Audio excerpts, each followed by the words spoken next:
Nigeria, at the crossroads. There is no single quick fix.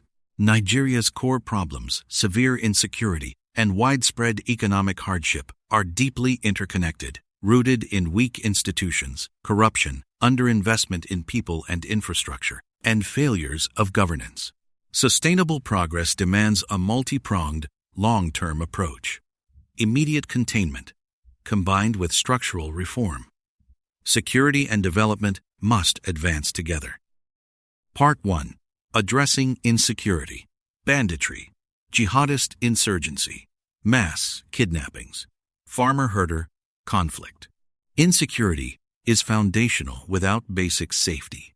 Farming, investment, schooling, and economic life itself begin to collapse. The first step is to strengthen and reform the security forces. Expand recruitment and training. Police numbers have lagged population growth for years. Improve welfare and pay. Equip forces with modern tools, drones, surveillance, solar-powered camera networks along highways and vulnerable routes. Build specialized anti-kidnapping units, modeled on successes like Colombia's Gaula. Intelligence-led operations must replace reactive mass deployments.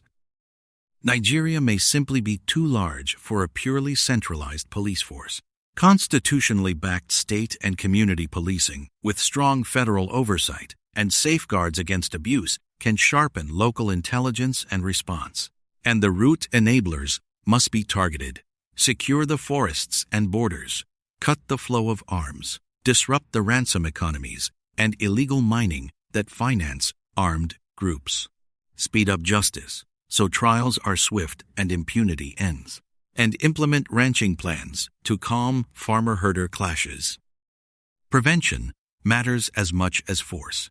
Early warning systems, ward-level security councils of traditional, religious, and youth leaders, de-radicalization programs, and socio-economic intervention in high-risk areas, so armed groups lose their recruitment pools. Regional cooperation across the Lake Chad Basin remains critical. And the missing ingredient, cited again and again, is political will. Part 2. Tackling economic hardship. Macroeconomic reforms. Since 2023, subsidy removal, exchange rate unification, tighter monetary policy have stabilized some indicators. But household pain remains intense. Poverty near 63%.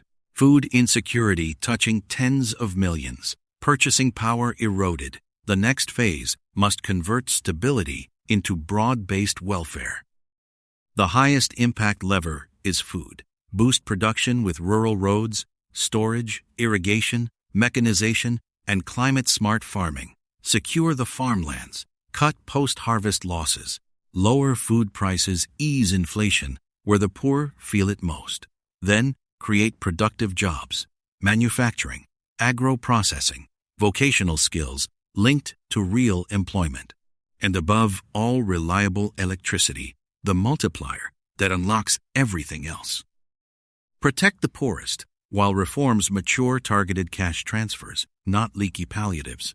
Invest in education, health, and nutrition so a vast young population becomes an asset, not a risk.